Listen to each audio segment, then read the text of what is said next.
Love letter? May love letter na naman dito sa lamesa ko. Kanino ba to galing? Kung gusto mo ko, pwede bang umamin ka na lang sa personal? Pinapahirapan mo pa ako? Kinuha ni Beth ang love letter na nasa ibabaw ng libro niya. Katatapos lang ng PE nila sa labas. Pagbalik niya, may love letter na sa ibabaw ng kanyang lamesa. Hindi lang naman isang beses nangyari yon. Simula first year, nakakatanggap na siya. At ngayong fourth year high school at graduating na, hindi niya pa rin maintindihan kung bakit nakakatanggap pa rin siya. Gusto ka niyan, malalim ang pagkagusto niyan sa'yo, Beth. Kasi beruin mo, 4 na taon ka nang binibigyan ng ganyang mga love letter. Hindi pumapalya, palaging may mga regalo. Ang tibay niyan. Saad ni Vivian, ang kanyang ate na parang best friend niya na rin. Tiningnang mabuti ni Beth ang love letter.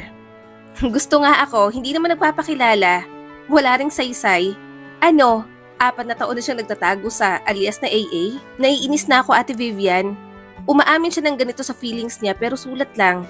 Sa halip na kiligin ako, hindi ganon.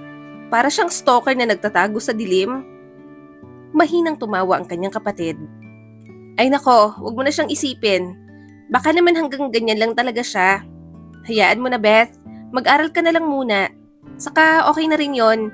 Kasi alam mo naman, bawal pa tayong magkaroon ng boyfriend. Lagot tayo kay Papa. Sige na, mamaya na ulit tayo magkwentuhan. Mag-aaral pa ako. Alam mo naman na nasa college na ako.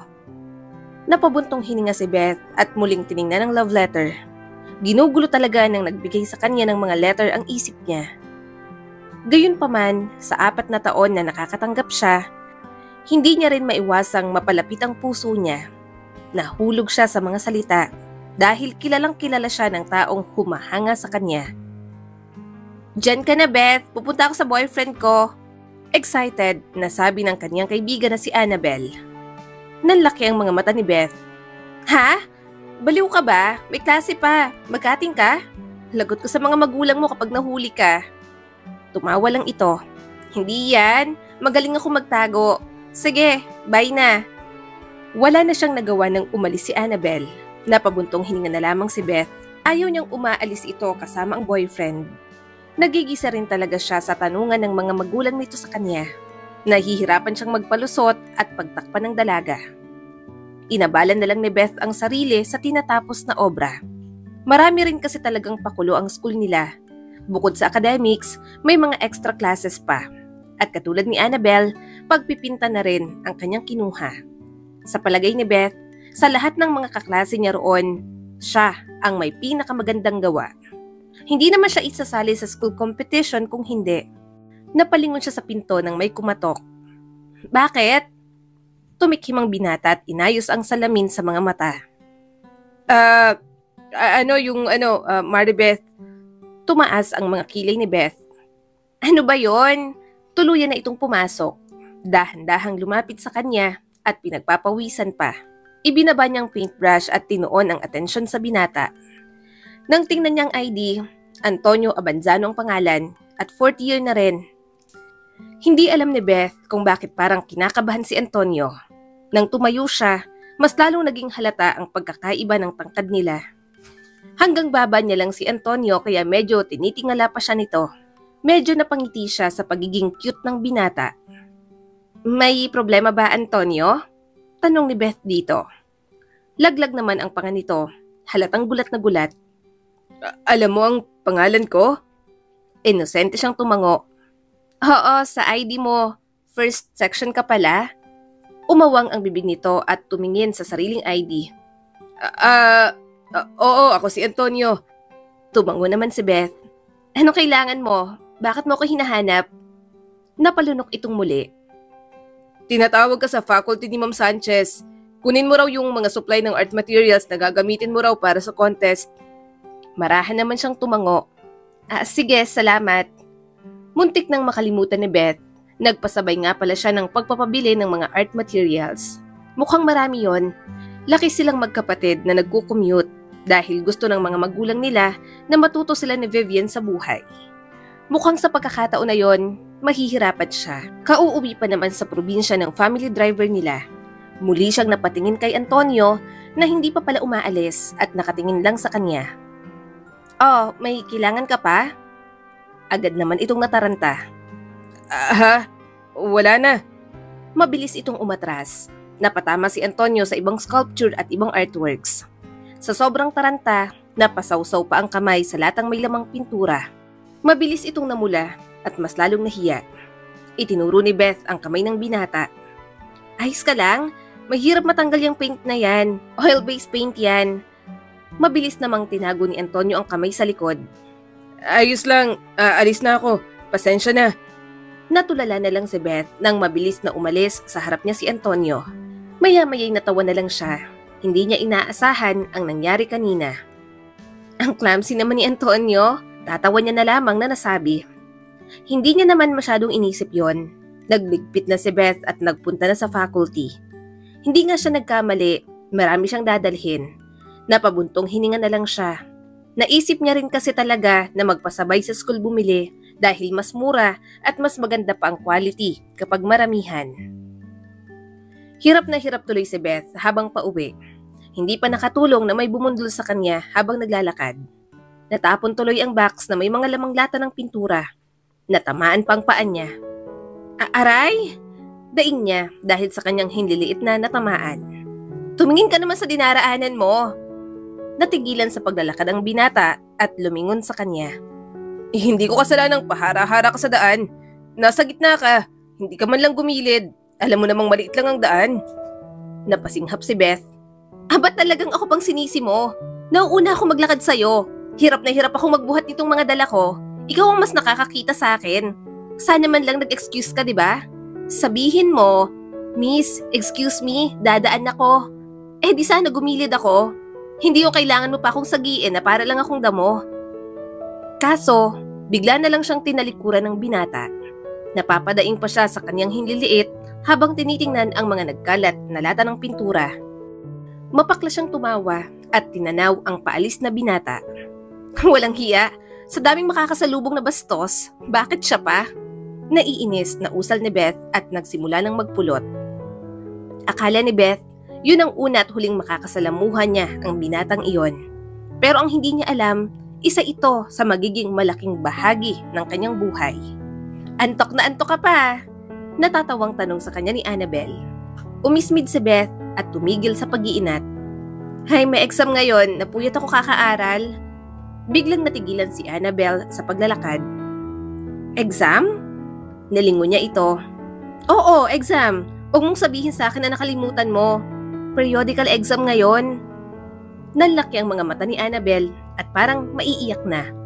Hala, lagot ako. Hindi ako nag-aral. Wala rin akong stock knowledge. Baka bumagsak ako. Mabuti maaga pa akong pumasok. Makakapag-aral pa ako. Napailing naman si Beth.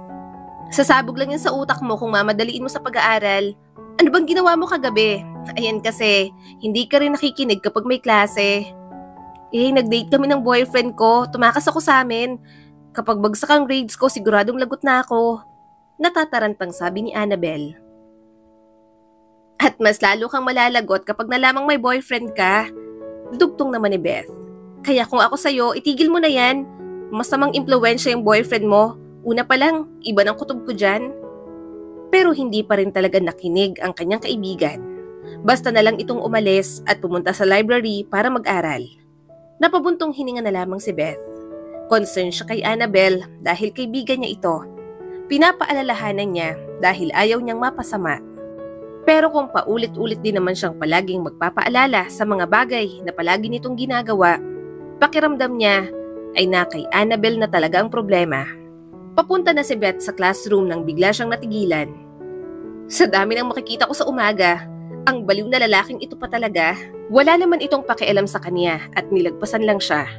Napairap na lamang si Beth. Pagpasok niya sa classroom, natigilan siya nang makita ang kanyang table. May letter at isang tangkay ng sunflower. Ang paborito niyang bulaklak. Wala pang tao dahil maaga pa. At nanggaling doon ang binata kanina. Mabilis siyang lumabas muli at hinabol ito. Hinawakan niya agad ang braso kaya napalingon sa kanya. Anong kailangan mo? Masungit nitong tanong. Mabilis niyang hinagilap ang ID nito. Alexander Abad? Mabilis naman itong inagaw iyon. Ano bang problema mo? Mataman niya itong tiningnan. AA ang initials ng taong palaging nagpapadala sa kanya ng mga love letter. Alexander Abad ang pangalan ng lalaking nasa harap niya. Kagagaling lang din ito sa kanyang classroom. Anong paborito kong bulaklak? Tanong niya rito. Masungit namang tumingin sa kanya si Alexander. Abay malay ko. Napasinghap si Beth sa kasungitan ni Alexander. Iniisip niya na baka ito ang taong humahanga sa kanya sa loob ng 4 na taon. Pero hindi niya maintindihan kung bakit napakasungit at napakasama ng ugali ni Alexander sa kanya. May nagpapadala sa akin ng mga love letters simula ng mga first year pa lang tayo. Sambit ni Beth. Natigilan ito at umawang ang bibig kanina sa tanong niya. Naghahanap siya ng kahit anong reaksyon mula kay Alexander. At para kay Beth, tinanggi man nito yon, sapat na sa kanya ang naging reaksyon nito. Mukhang si Alexander talaga ang taong lihim na humahanga sa kanya. Oo, Ate Vivian, mamaya pa ako uuwi. Nagpapalipas muna ako ng oras dito sa art room. Kinakabahan ako sa contest para bukas. Saad niya sa kanyang kapatid nang tumawag ito.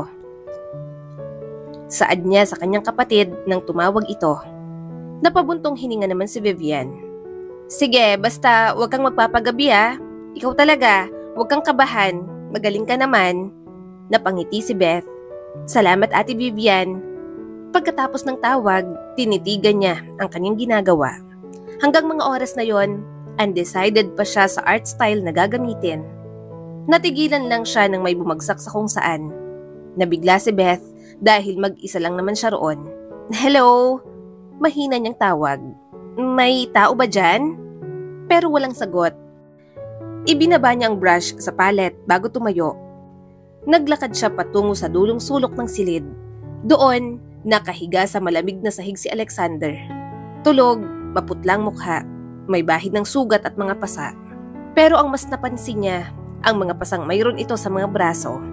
Hindi niya lang napapansin dahil palagi naman itong nakasuot ng jacket. Anong nangyari sa'yo? Mahinang tanong ni Beth at bumaha agad ang pag-aalala.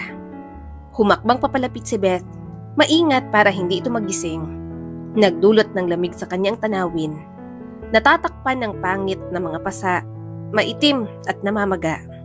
May malalalim na mga gasgas at hiwa pa sa balat.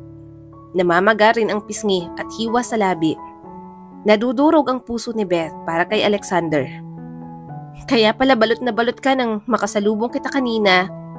Akala ko may sakit ka lang. Mahinang sambit ni Beth. Nakagat niya ang labi. Hindi sigurado kung anong gagawin. Hindi siya sigurado kung ano ang nangyari. Ngunit hindi niya kayang iwan si Alexander ng ganoon. Antiseptic, bandage at ointment. Ano pa bang kailangan sa mga pasa at sugat? Tanong ni Beth sa sarili habang nasa convenience store. Pagbalik niya sa school, nakahinga siya ng maluwag nang makitang wala pa ring tao sa loob ng art room.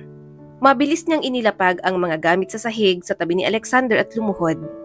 Nanginginig ang mga daliri ni Beth habang sinisimulan niyang pahira ng ointment ang mga sugat nito.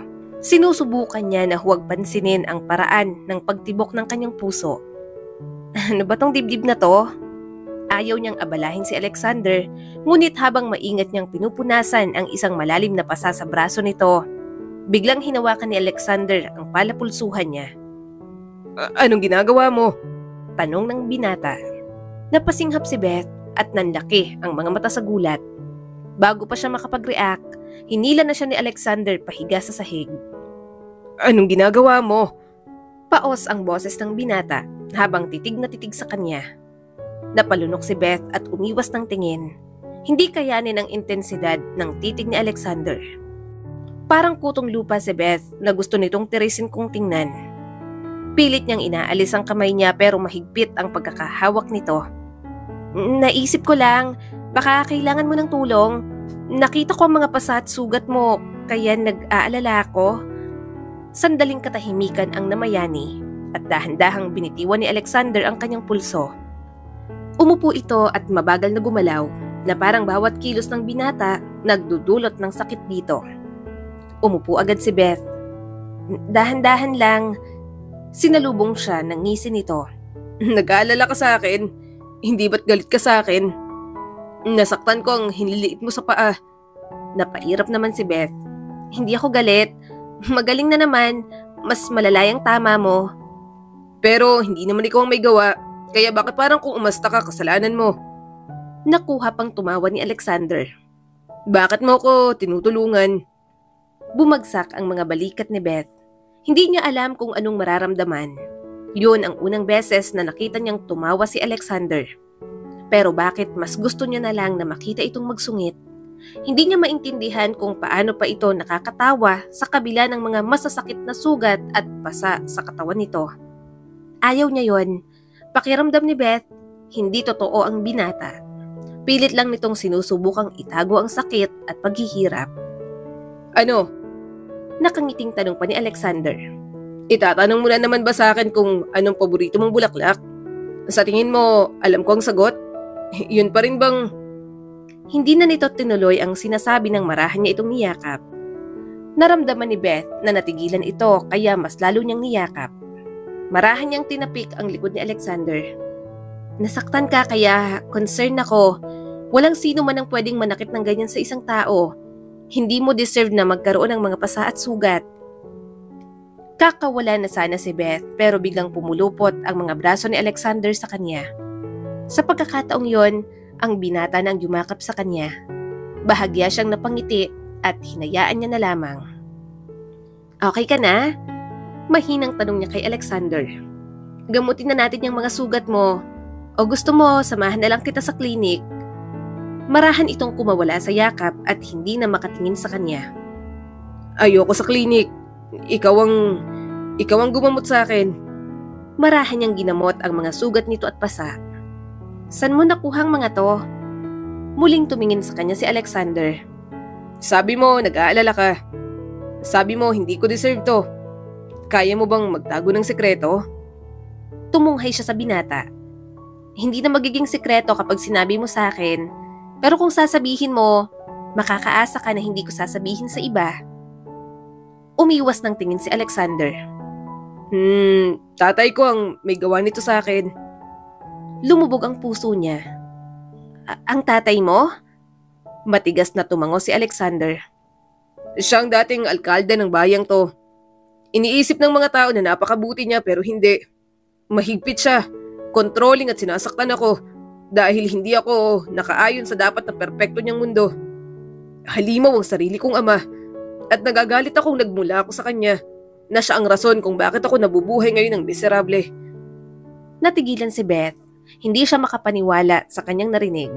Ngunit habang nakatingin siya kay Alexander, parang bata itong nagsusumbong sa kanya. At sa sandaling yon, alam niyang hindi lang yun ang huli na magkakalapit sila ni Alexander ng ganoon. Oo, balita ko. Anak daw sa labas si Alexander ng dating mayor dito sa atin. Anak ng kabit. Hindi raw magandang relasyon sa ama. Sa mga narinig ko lang, palasagot daw si Alexander. Imporma sa kanya ni Annabelle. Napasandal na lang si Beth sa upuan. Kaya siguro ganun siya kasungit sa akin at ganun na lang kabigat ang nararamdaman niya. Marami siyang bagahe sa buhay. Kahit pag-amin sa akin ng feelings niya sa personal, hindi niya kayang gawin. Napatingin sa kanya si Annabelle. Masungit talaga yon. Parang lagi ring tahimik. Hindi ko nga nakikita ang nakikipagsalamuha yon. Sa ka-type mo yon, ang payat-payat at ang sungit pa. Naiirita niya namang tiningnan ang kanyang kaibigan. Bakit? Nang makita mo ba yung boyfriend mo nung high school pa lang siya? Malaki na bang katawan? Mas payatot pa nga yon. Alagang gym lang naman yung boyfriend mo eh. Si Alexander, gwapo na matangkad pa. Hindi naman sobrang payat. Hindi lang talaga siya bulky katulad ng boyfriend mo. Kapag naging adult na si Alexander at nag-gym na, baka malamangan pang bad influence mong jowa. Malakas na tumawa si Annabelle at hinampas ang braso niya. Akala ko ba siyang humahanga sa'yo? Bakit parang ikaw na? Kung maipagtanggol mo, daig mo pang girlfriend, Beth. Napairap na lang siya. 4 na taon siyang nakakatanggap ng mga sulat. Lahat ng mga yon, nasa kanya pa. Halos mapuno ng drawer niya. Araw-araw ba naman siyang nakakatanggap? At magsisinungaling siya kung sasabihin niya na hindi niya dinala sa kanyang puso ang mga salita ng binata. Pero ang tanong, sure ka ba kung siya talaga si AA? Kasi baka naman magkamali ka. Sabi sa kanya ni Annabelle. Umayos si Beth ng upo. Bakit? Sino pa ba? Siya ang nakita kong nandun at Sino bang magbibigay ng love letter sa akin? Ako. Pareho silang napalingon ni Annabel. Kumunot ang noo niya nang makita niya si Antonio. Nang magtama ang kanilang mga paningin, mabilis itong napayuko. Ha? Tanong ni Beth. May kailangan ka, Antonio? Umawang ang bibig ng binata. Naalala mo ang pangalan ko? Napangiti si Beth. Oo naman. Ikaw ang nagpapadala ng love letters kay Beth? Singit naman ni Annabel. Nanlaki naman ang mga mata ni Beth at mahina itong sinabunutan. Ikaw talaga? Ang bait-bait ni Antonio, isasama mo pa sa kalokohan mo. Imposibleng siya yon. Bahagyang tumingin sa kanya si Antonio. Nandito ako dahil ako ang sasama sa iyo papunta sa competition. Kumunot ang noo niya. Ha? Paanong ikaw? Wait, ikaw yung student photojournalist na sinasabi sa akin ni Ma'am Sanchez? Tama ba? Tumango naman agad si Antonio. Oo, ako nga. Tara na. Naghihintay na sa baba yung maghahatid sa atin doon. Nasa ibaba na rin si Ma'am Sanchez. Napangiti si Beth at tumayo. Sige, susunod na ako. Dinala niya ang kanyang mga gamit. Medyo marami-rami yon, pero kaya niya naman. Nagpaalam na rin siya kay Annabel. Pagkalabas niya roon, nagulat siya nang makita si Antonio. Sabi ko mauna ka na, hindi ka pa pala bumababa. Sabi ni Beth at naglakad na. Sumunod naman agad ang binata. Gusto kitang hintayin, tulungan na kita. Napatingin siya kay Antonio. Mas maliit pa ito sa kanya. Malalaki ang mga dala niya at kaya niya rin naman. Pero nakita niya sa mukha nito na gusto talaga siyang tulungan. Oo, sige. Binigay niya rito ang kanyang bag at isa pang handbag na may mga lamang art materials. Nagmamadali naman itong tinanggap iyon. Kahit may kamera na dala, mas iningatan pa ni Antonio ang mga gamit ni Beth. Mahina na lang siyang tumawa. Nakikita niya ito bilang mas nakababatang kapatid. Sayang lang at wala siyang kapatid na lalaki dahil siya na ang bunso sa pamilya. Pagkasakay sa sasakyan, tahimik lang sila sa backseat. Nasa unahan si Ma'am Sanchez at nakikipag-usap naman sa driver. Huminga ng malalim si Beth. Medyo kinakabahan siya dahil unang laban niya iyon na nasa ibang school siya nakikipag-compete. Kumain ka na ba? Mahinang tanong ni Antonio sa kanya. Marahan siyang tumango. Oo, kumain na ako sa amin. Hindi na ito muling nagsalita. Pero maya-maya ay muli nitong kinalabit ang kanyang braso. Napangiti siya nang may ilhad itong lunch bag. Kapag nagutom ka, mahinang sambit nito. Niluto ko yan. Tinanggap naman agad yun ni Beth. Salamat pero baka pagkain mo to. Umiling naman agad si Antonio at may pinipigil ng ngiti sa mga labi. Hindi Beth, para sa'yo talaga yan. May sarili akong pagkain. Sana magustuhan mo yan. Napangiti si Beth. Magugustuhan ko to panigurado. Masarap kapag libre. Natawa naman siya sa kanyang sinabi. Hindi na napigilan ni Antonio ang sarili at napangiti na rin. Tumingin sa bintana, saka doon mahinang tumawa. Napailing na lang si Beth sa pagiging mahiyain ni Antonio. Pagkarating sa school kung saan gaganapin ang competition, mas lalo lamang kinabahan si Beth. Kahit nang on the spot na silang pinapagawa ng artwork, nanginginig ang kanyang mga kamay. Kaya ilang beses din talaga siyang nagkamali. Napatingin siya kay Antonio. Kinukuhanan siya nito ng larawan at ang mga kaganapan sa contest. Photojournalist ito sa school at ilalagay yon sa school paper nila. Nang binaba ni Antonio ang kamera, sumilay din ang ngiti sa kanya at bahagyang kumalma. Gayunpaman, kahit ginawa ni Beth ang best niya, kulang pa rin. Opo ma'am, talo po. Laurel High School po ang nanalo. Opo, nakita ko po yung artwork, maganda talaga.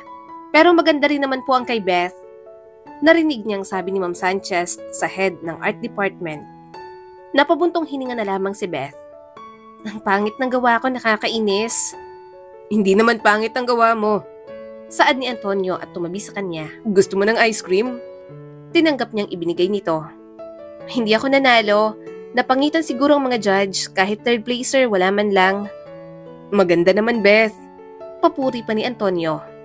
Saka 3 lang naman ang judges kanina. Hindi naman niya nakita ng buong mundo. Anong ibig mong sabihin? Tanong niya kay Antonio.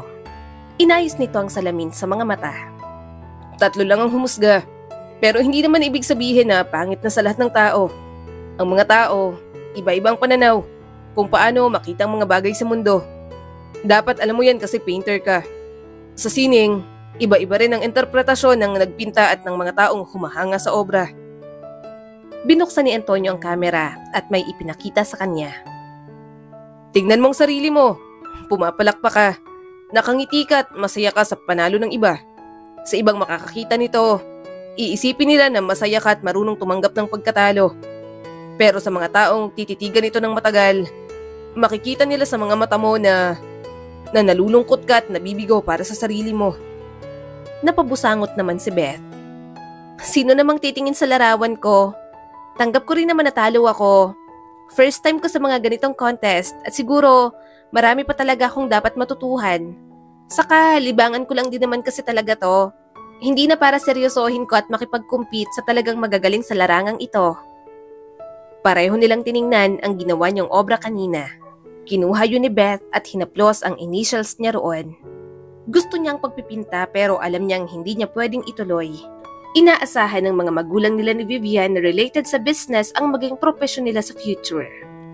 Napabuntong hininga si Beth. Hindi naman to kukunin ng school. Hindi rin naman nanalo. Wala naman masyadong memorable sa painting na to. Gusto mo, sa'yo na lang? Umawang ang bibig ni Antonio. Talaga? Sa akin na lang? Tumango naman agad si Beth at inabot ang obra niya.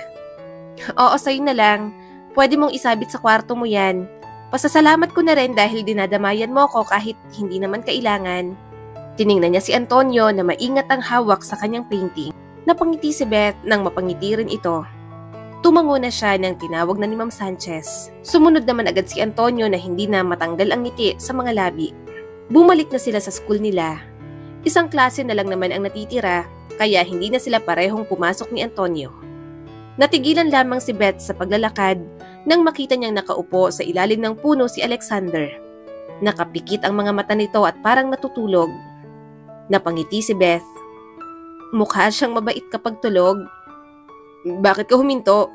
Tanong ni Antonio sa kanya. Hindi pa rin matanggal ang tingin ni Beth kay Alexander. Antonio, alam mo ba ang pakiramdam na kapag nakikita mong isang tao? Parang sasabog sa sobrang sayat ka bang puso mo. Yung parang hindi mo maintindihan kung anong nararamdaman mo. Gusto mo ba si Alexander? Mahinang tanong ni Antonio. Napangiti lang siya't hindi sumagot. Gayunpaman, alam ni Beth na batid na ni Antonio ang sagot. Nawala lang ang paningin niya kay Alexander nang mahulog ang painting na hawak ni Antonio.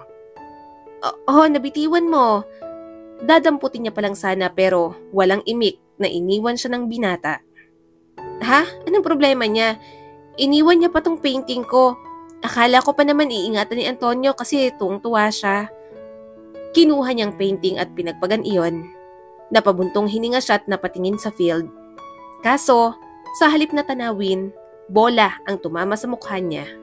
Bumagsak siya sa damuhan at nabitiwan ang painting. Aray! Daing niya at lumalabo ang paningin. Miss, okay ka lang? Dalhin na sa klinik. Halatang malakas ang tama. Salvador, napakasira talaga ng ulo mo. Ang lakas mong pumalo ng bola. Mga boses ng mga naririnig niya sa paligid. Gustong tumayo ni Beth para hindi mapahiya kaso masyado siyang hilong-hilo para tumayo. Namalayan niya na lamang may bumuhat na sa kanya at sinugod siya sa klinik. Sa kanya palang napagtanto na si Alexander yon nang ibaba siya nito sa kama. Anong nangyari? Tanong ng nurse. Sumagot naman agad si Alexander. Natamaan ng bola. Napabuntong hininga si Beth. Ayos lang po ako, medyo nahihilo lang. Saglit na muna siyang pinahiga sa klinik. Hilo lang naman ang nararamdaman niya. Namumula rin ang kanyang noo. Nagkasugat siya sa siko pero maliit lang din naman. Pagkalabas niya sa klinik, nagulat siya nang makita roon si Alexander. Anong ginagawa mo rito? Hindi ka pa umuuwi? Umiling si Alexander at kinuha ang mga gamit niya. Ihahatid na kita. Napangiti naman agad si Beth. Nag-aalala ka sa akin? Ano, aaminin mo na ba? Ikaw talaga nagpapadala sa akin ng mga love letter, no? Tiningnan siyang mabuti ni Alexander. Hindi ito nagsalita. Inisip ni Beth na talagang nahihiya lang itong umamin. Simula nang mahuli niya ito isang umaga, hindi na siya muling nakatanggap ng mga sulat. Kaya siguradong sigurado na si Beth. Paano kung sabihin kong ako nga? Ako nagpapadala sa'yo ng mga letter na yon. Anong gagawin mo? Seryosong tanong pa sa kanya ni Alexander. Kinuha ni Beth ang painting mula rito. Painting ko to sa unang sinalihan kong contest. Sa sulat, sabi mo sa akin, gustong gusto mo kapag nakikita mo akong magpinta. Kaya mahalaga din to sa akin kahit paano. Kaya sa'yo na lang, Alexander. At salamat sa mga iniiwan mo palaging sulat para sa akin. Kapag may mga panahong malungkot ako, binabasa ko lang ang mga sulat at gumagaan ang loob ko. Simula ng araw na yon, naging malapit na sila ni Alexander sa isa't isa. Hanggang nag-college, sila pa rin ang magkasama. Naging kaibigan at kalaunan, naging boyfriend niya na ito. Para kay Beth, hindi rin naman mahirap mahalin si Alexander. Malaki ang pinagbago nito mula nang maging sila. Palagi na itong umingiti at tumatawa. Lahat ng problema ng binata, siya ang napagsasabihan at siya lang din naman ang taong dumadamay. Sa matagal na panahon, naging sandalan nila ang isa't isa. Tinulungan ni Beth na maghilom si Alexander sa mga karanasan nito simula bata pa, hanggang sa magkaroon na ng sariling desisyon sa buhay. Nag-aalala ako sa iyo, Alexander. Sigurado ka bang kaya mo rito? Maliit lang itong inuupahan mong bahay. Malungkot na sabi ni Beth nang bumisita sa bagong tinutuluyan nito. Napangiti lang ang kanyang nobyo at ipinaghanda siya ng pagkain. Huwag kang mag-alala, ayos lang ako. Malaki na rin naman ako. Kaya ko ng sarili ko. May trabaho naman ako habang nag-aaral. Kaya ko to, Beth. Hindi mo kailangang mag-alala sa akin. Tiningnan ni Beth si Alexander na pinagpapawisan na dahil kagagaling lang sa labas para bumili ng pagkain nila. Naaawa siya sa kanyang nobyo. Sa wakas, lumayas na rin ito sa poder ng ama. Hindi na ito nasasaktan. Gayunpaman, alam niyang nahihirapan na ito sa buhay. Tumayo si Beth at niyakap mula sa likuran ng binata. Alexander, huwag mo kong yakapin, Beth. Pawisan pa ako. Baka mabaho na rin. Saad nito sa kanya. Pero hindi siya lumayo. Kung sa kondo ko na lang kaya ikaw tumira, sabihin na lang natin sa parents ko na magli-live-in na tayo. Alam naman nilang relasyon natin, okay naman sa kanila yun siguro. Hinarap siya ni Alexander at napabuntong hininga. Napag-usapan na natin to, Beth. Hindi ako titira sa kondo mo at ipapasagot lahat ng pangangailangan ko. Kaya kong sarili ko. Kakayanin ko at pera yun ng mga magulang mo, Beth. Nakakahiya. Isa pa, hindi ko gustong tumira ako sa kondo mo. Gusto ko ikaw ang titira sa bahay ko. Napanguso si Beth. Sige, lilipat na ako. Dito na lang ako sa bahay mo. Mahinang tumawa si Alexander at sinapo ang kanyang mukha. Hindi yun ang ibig kong sabihin. Ang gusto ko, bahay na nating dalawa. Magsasama lang tayo kapag kasal na at kapag naging abogado na ako. Napailing si Beth. Pero ang tagal pa nun, Alexander. Hindi ka pa abogado, baka may trabaho na ako sa ibang company for experience o nasa sariling kumpanya na kami nagtatrabaho. Malapit na akong makagraduate. Kaya nga sana kapag ano ang sitwasyon, hayaan mong tulungan kita. Hindi naman ako mabibigatan, isa pa, alam kong maraming gastusin at mahal pa bago maging abogado. At sana sa sitwasyon na yon, sana nagsasama na tayo. Masyadong matagal ang gusto mo. Ayoko namang mag-aksaya tayo ng panahon kung pwede naman na tayong magsama na kahit ako pa lang ang okay. Napabuntong hininga si Alexander. Sige, payag na ako. Basta wala munang kasal. Gusto kong makaipon para sa atin at sa pamilyang bubuuin natin. Alam kong kaya mo pero gusto kong hayaan mo ako. Gusto kong ako pa rin ang magtataguyod sa pangarap nating pamilya. Napangiti agad si Beth at muling yumakap sa binata. Sabi mo yan pero pwedeng matulog ngayon dito. Miss na kita. Ilang linggo ka nang busy. Ganon din ako. Umiling si Alexander. Huwag dito, hindi ka makakapagpahinga ng maayos. Walang aircon. May nagkakaraoke pa sa labas. Pagpapawisan ka lang, baka hindi ka makatulog. Sa kondo mo ako matutulog ngayon. Ano, okay ka na? Tumango agad si Beth. Sa tagal nilang magkasama, parang papel na lang ang kulang, mag-asawa na sila. Ganoon katibay ang relasyon nila ni Alexander. Hindi niya nga inasahan ang first love niya na 4 na taong nagtsatsagang sumulat sa kanya ng mga love letter, tatagal ng ganoon sa kanya. Siguro dahil pareho silang nagkakaroon ng kapayapaan sa isa't isa sa tuwing magkasama. Masaya sila ni Alexander. Ang buhay na kasama ito ang kanyang pinapangarap. Pero sa tagal niya ng kilala at kasama ang kanyang nobyo, bago niya lang din nalaman ang isang sekreto. Kalimutan mo na siya. Ang tagal-tagal na nun. Sa tingin mo kapag sinabi mo sa kanya may magbabago pa? Wala na. Dahil para sa kanya, ako ang taong yun at hindi ikaw. Narinig niyang sigaw ni Alexander. Sa tingin mo, susugod ako ng ganito sa'yo kung kaya kong kalimutan? Kung hindi pa nasabi sa akin, hindi ko pa malalaman. Walang hiya ka, Alexander. Ako yun at hindi ikaw. Inangkin mo ang dapat para sa akin. Sagot naman ng isa pang lalaki at bigla na lang may nabasag sa loob. Mabilis na binuksan ni Beth ang pinto ng bahay ni Alexander. Nagulantang siya nang makita sina Alexander at Antonio na muntik nang magsapakan. Ilang beses niya nang nakita si Antonio. Pareho lang naman sila ng university na pinapasukan, pareho din ng course, kaya minsan ay nagiging kaklase niya rin. Malaki ang pinagbago ni Antonio. Tumangkad ito at puno na ng confidence. Hindi na ito ang dating bansot at nauutal sa harap niya noong high school. Gayunpaman, hindi lang naman ito sa pisikal nagbago, maging sa pag-uugali. Hindi na siya pinapansin nito. Malamig din ang pakikitungo kahit kanino, lalo na sa kanya. At hindi maintindihan ni Beth kung bakit ganoon. Akala niya pa naman may nabuo silang friendship noong high school. Subalit tila nag-iba ang ihip ng hangin. Kaya gulat na gulat siya nang makita ito sa bahay ng kanyang nobyo. Anong nangyayari dito? Naiinis na tanong ni Beth at pumagitna sa mga ito. Bitiwan mong boyfriend ko. Marahas na binitiwan ni Antonio si Alexander. Hindi mo alam ang sinasabi mo. Alam mo ba ng lalaking... Antonio! Putol ni Alexander. Bakas ang desperasyon sa boses. Utang na loob, umalis ka na. Huwag mo na akong guluhin. Buong buhay mo. Sa'yo na lahat. Kaya parang awa mo na, Antonio. Hayaan mo na lang ako dito. Huwag mo nang sirain pa kung anong meron ako ngayon. Ito na lang ang natitira sa akin. Mapaklang tumawa si Antonio. Bakas ang galit sa mukha nito pero may dumaan namang sakit sa mga mata. Nang tumingin si Antonio sa kanya, nakita ni Beth kung paano lumandas ang sunod-sunod na mga luha sa pisngi nito. Walang salitang umalis si Antonio. Kahit nakaalis ng binata, ramdam pa rin ni Beth ang galit na pinamalas nito. At hindi niya alam kung bakit kapag naaalala niya ang mga luha ni Antonio, labis na nadudurog ang kanyang puso. Ano, ayos ka lang? Bakit ba kayo nag-aaway? Hindi ko alam na magkakilala pala kayo. May sugat ka sa labi. Bakit ba pumunta si Antonio rito at ginawa sa'yo to? Nag-aalalang tanong ni Beth. Umiwas ng tingin si Alexander. Away, magkapatid lang. Kumunot ang noo ni Beth. Anong ibig mong sabihin?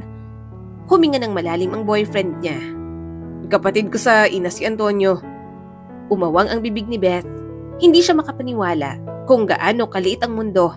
At hindi niya man lang naisip na magiging magkapatid sina Antonio at Alexander. Bakit ngayon mo lang sinabi? Bakit niya ginawa sa'yo to? Hinaplos niya ang mukha ni Alexander. Umiling naman ang binata. Wala, wag mo na lang siyang isipin. Wala lang yon. Nasa kanya na lahat. Maayos at buo na pamilya. May pera. Mahal na mahal ng mama namin.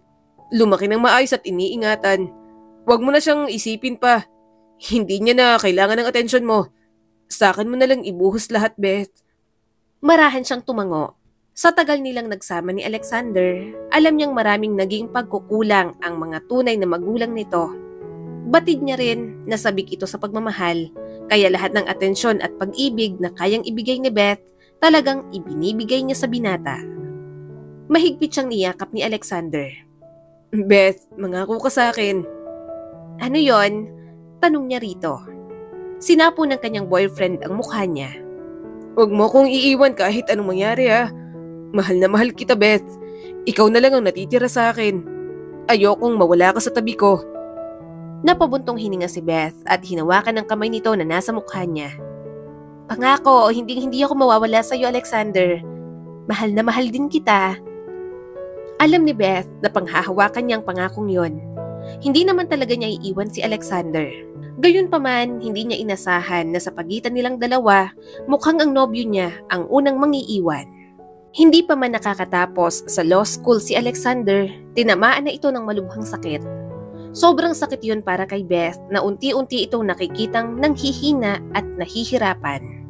Kaya kahit anong pagtaboy ang ginawa sa kanya ni Alexander, hindi niya ito iniwan. Beth, kailangan mo nang umalis. Bulong ni Alexander sa paos na boses. Hindi mo kailangang palaging nandito. Ayokong makita mo na ganito ako. Ang pangit-pangit ko na. Nadurog ang puso ni Beth sa tunog ng mga salita ng boyfriend niya. Ngunit pinigilan niyang kanyang sarili. Hindi niya maaaring iwan ito. Minsan, naiisip niya kung bakit sa dami ng tao, si Alexander pa ang tinamaan ng ganoong sakit. Marami na itong pinagdaanan simula bata pa lang at sa pinagdaraanan nito ngayon, para bang kulang na kulang pa lahat ng hirap na yon. Hindi ako pupunta kahit saan, Alexander. Mahina niyang sabi. Nandito ako dahil mahal kita at hindi kita hahayaang mag-isa. At sino bang may sabing pangit ka? Sobrang gwapo mo pa rin sa paningin ko. Mariin itong ibinaling ang ulo at halatang pagkadismaya. Hindi mo naiintindihan. Hindi na ako gagaling, Beth. Malapit na akong mawala. Hindi dapat ganito. Mas deserve mo ang isang tao na kayang ibigay sa iyong lahat ng hindi ko kaya. Isang taong kayang mamuhay ng buong buhay kasama ka. Kailangan mo akong iwan para sa ikabubuti mo rin naman ito.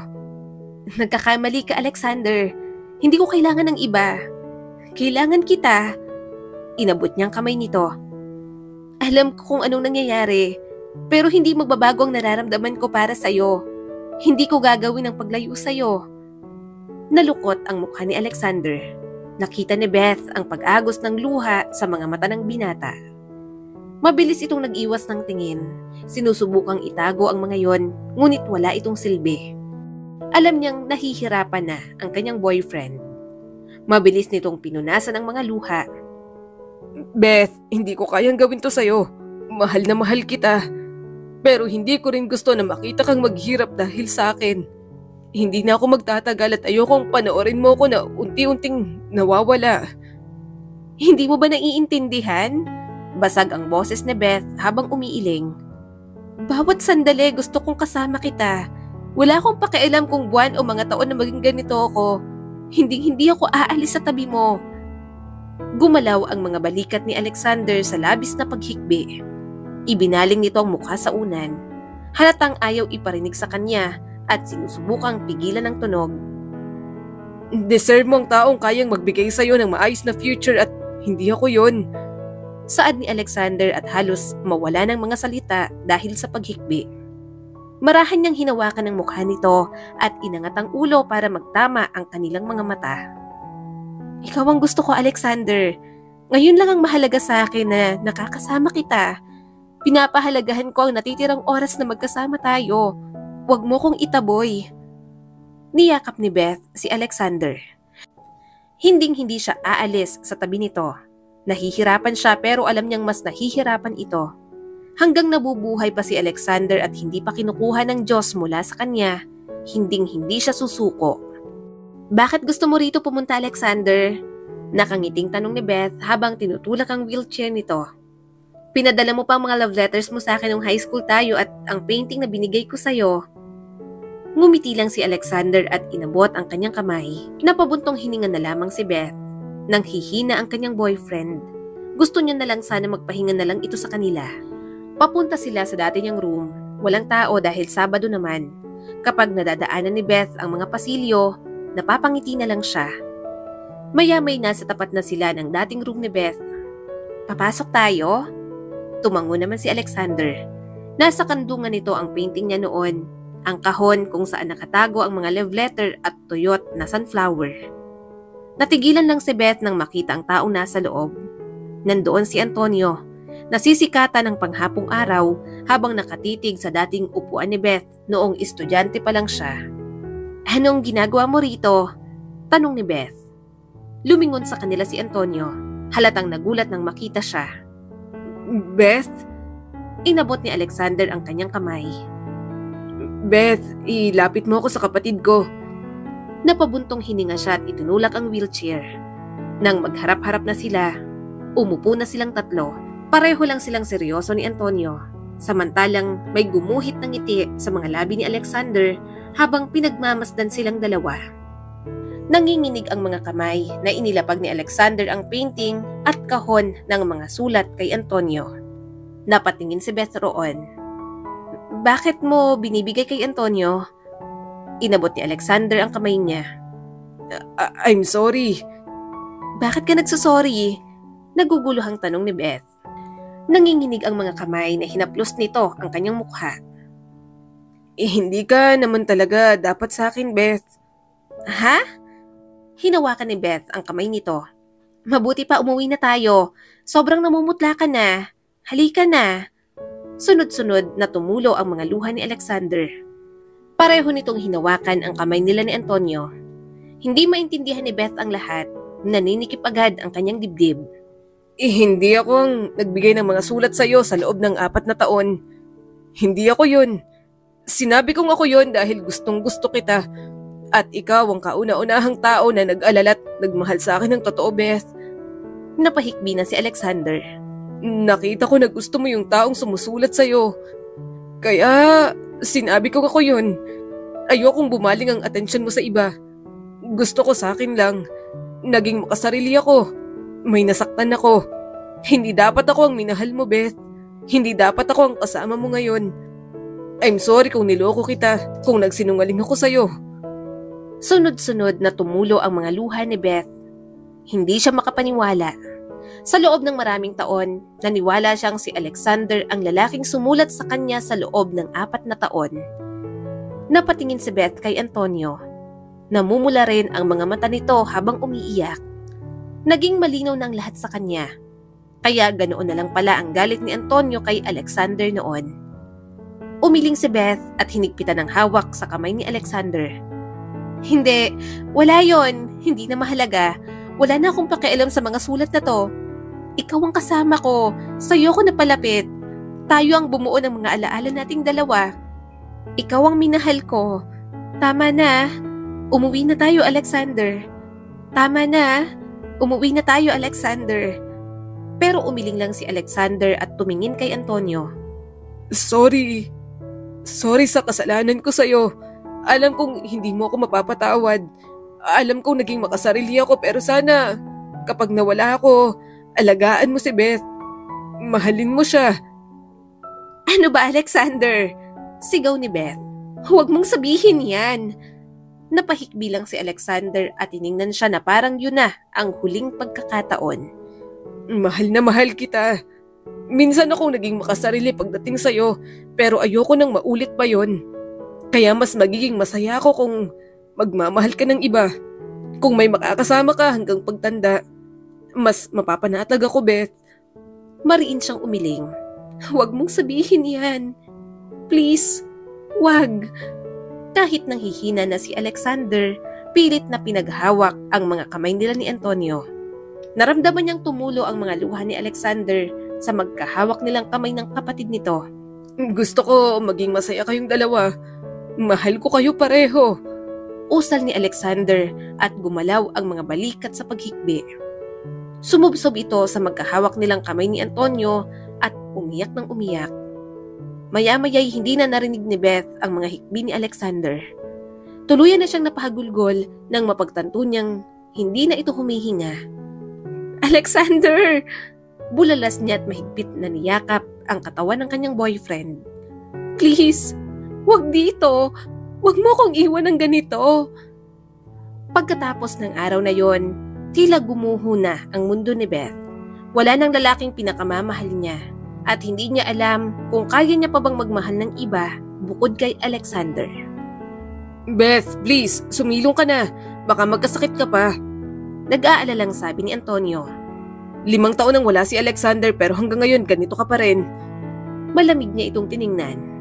Anong sinabi ko sa'yo? Huwag kang lalapit sa akin, di ba? Anong akala mo, Antonio? Pagkatapos mawala ni Alexander, mamahalin na kita? Hindi mangyayari yon. Sa puso, sa isip ko, si Alexander lang ang mamahalin ko. Hindi kita mamahalin.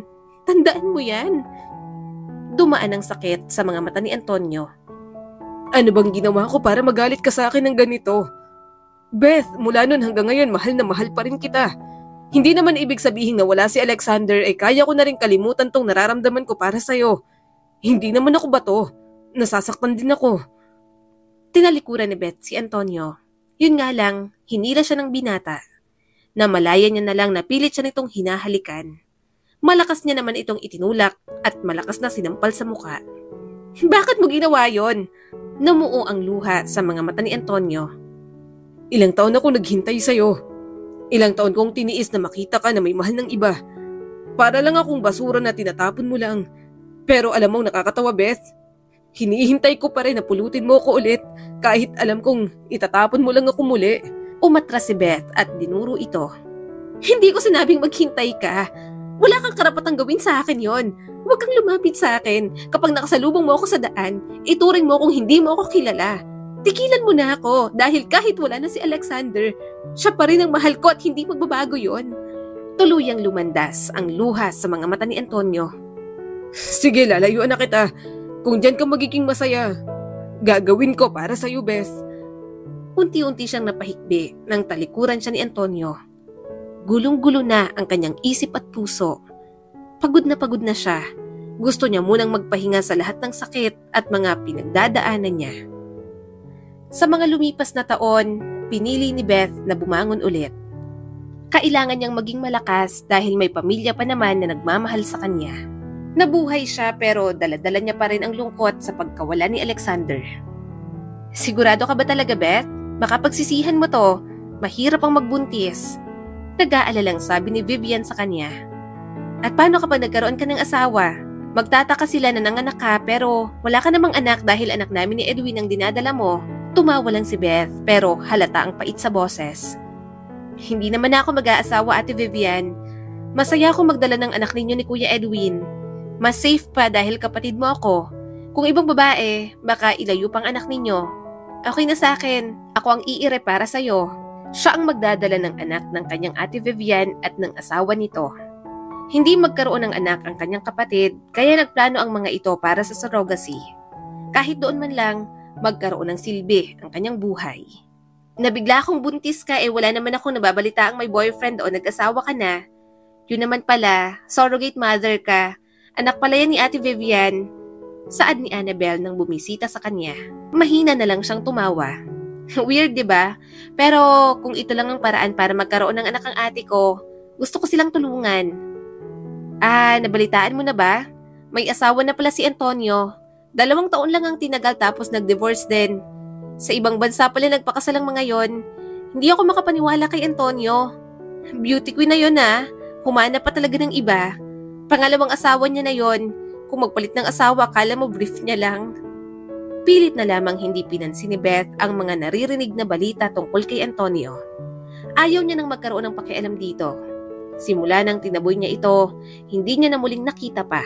Pero kahit lumipas man ang panahon, tumanda man sila, mukhang ang pagmamahal ni Antonio talagang mananatili pa rin sa kanya. Ayokong pakasalan siya, tita. Sigaw ni Destiny, ang kanyang pamangkin. Hindi ko gusto ang buhay na to. Wala akong pakialam kung ano ang mangyari sa kumpanya. Wala na akong pakialam. Kung maghirap, edi maghirap. Ikaw lang naman ang natatakot sa ganung buhay at hindi ako. Kapag tinatawag ni Destiny na matandang lalaki si Antonio, nawiwindang talaga siya. Pakiramdam niya, siya rin ang tinatawag na matanda ng kanyang pamangkin. Magkasing edad lang naman sila ni Antonio pero kung sa bagay, mali pa rin nga na ipilit niya si Destiny kay Antonio. Nanlaki ang mga mata ni Beth sa gulat. Destiny, ano bang sinasabi mo?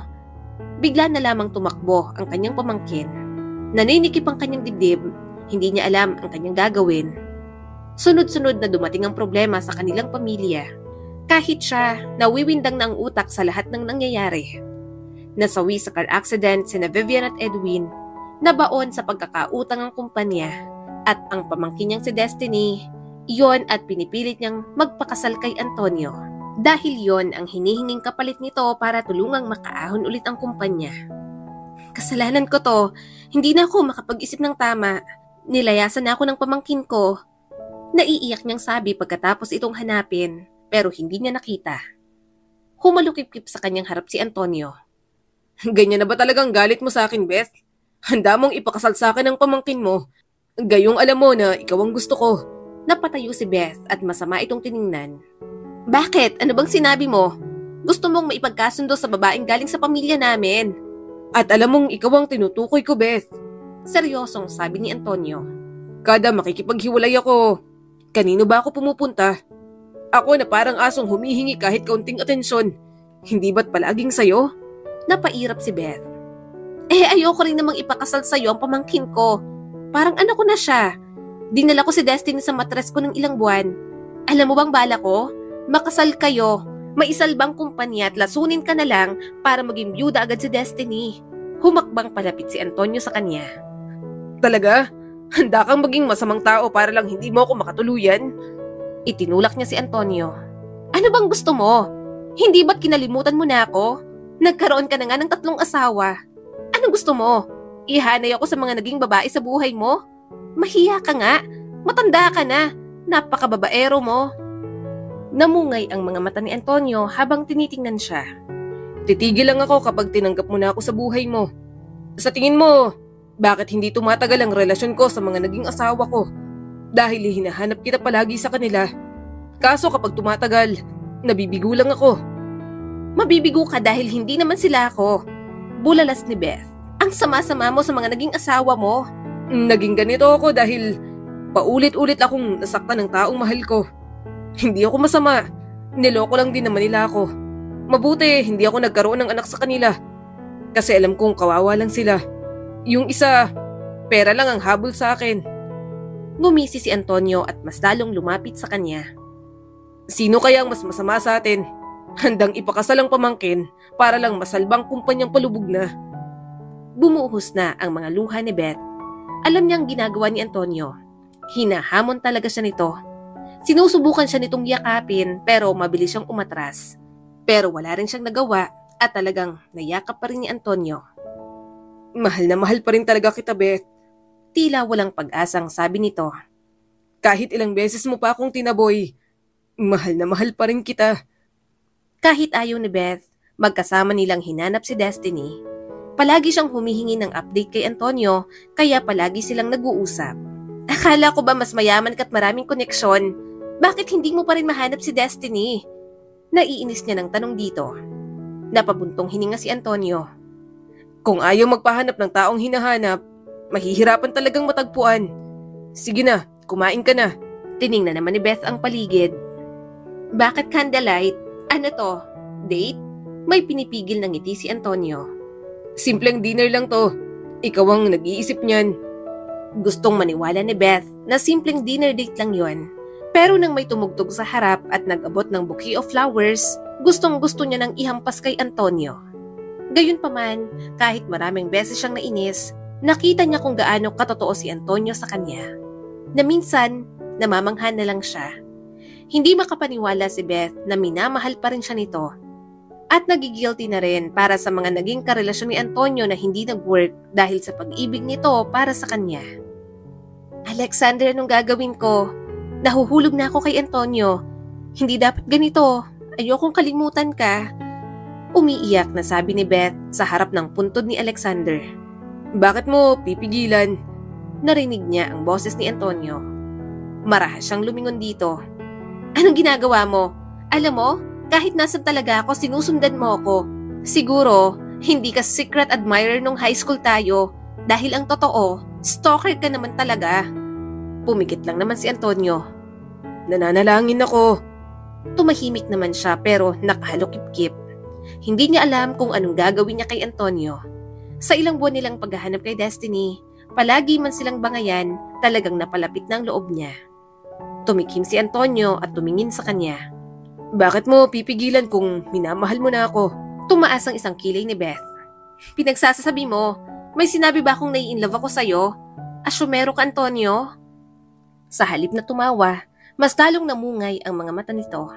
Bago tayong mag-usap-usap tatlo, kinausap muna ako ni Alexander noon. Biniling ka niya sa akin na mahalin hanggang kaya ko. Tinutupad ko lang ang pangako ko. Minamahal pa rin kita, Beth. Mas nauna akong mahalin ka.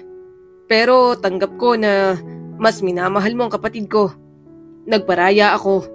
Dahil alam kong maraming naging pagkukulang ang mama ko sa kanya. At hindi ko hihilinging alisin mo siya sa puso mo para palitan ko. Ang gusto ko lang, mahalin mo kahit kaunti lang. Kahit kaunting puwang lang ako dyan sa puso mo. Namuo ang mga luha ni Beth. May mga pagkakataong naiisip niya, papaano kung nalaman niya ng mas maaga na si Antonio ang may-ari ng mga sulat? Mamahalin niya rin kaya ito, katulad ng naging pagmamahal niya kay Alexander? Pinunasan ni Antonio ang kanyang mga luha. Alam mo ang pangarap ko, Beth. Gusto ko lang na mahalin mo. Yun lang. Kahit parang huli na. Kahit ang dami nang nangyari. Kahit bago man lang ako mawala sa mundo. Matikman ko lang naman ang pakiramdam na mahalin mo, Beth. Bata pa lang ako, ikaw na ang hiling ng puso ko. Kaya sana sa pagkakataong to, pagbigyan mo na ako. Kahit hindi mo ako sobrang mahalin, ayos lang sa akin yun. Ang gusto ko lang, maipakita na mahal kita. Marahan siyang tumango at nagpadala sa yakap ni Antonio. Sa pagkakataong yon, parang hindi mali ang desisyon na yon. Parang nasa tamang timing lang ang lahat. Hindi na nag-aksaya ng panahon si Antonio. Bago matapos ang araw na yon, kinasal agad sila sa judge. Nang pumipirma sila ng kontrata, iyak lang ng iyak sa tuwa si Antonio at panay ang yakap sa kanya. Mas lalong napatunayan ni Beth na mahal talaga siya nito. Pagkatapos ng kasal, nakita na rin naman nila si Destiny. Muntik pang ang tumakbo palayo kay Beth. Pero nang sinabi niyang siya na ang nagpakasal kay Antonio, parang ayaw pang maniwala. At nang ikwento ni Beth ang nakaraan kay Destiny, tawang-tawa ito pero hindi pa rin talaga makapaniwala. Humingi naman siya ng sorry dahil nalagay niya sa alanganing sitwasyon. Honey, kasalanan mo to. Hinampas ni Beth ang dibdib ng kanyang asawa. Mahina namang tumawa si Antonio.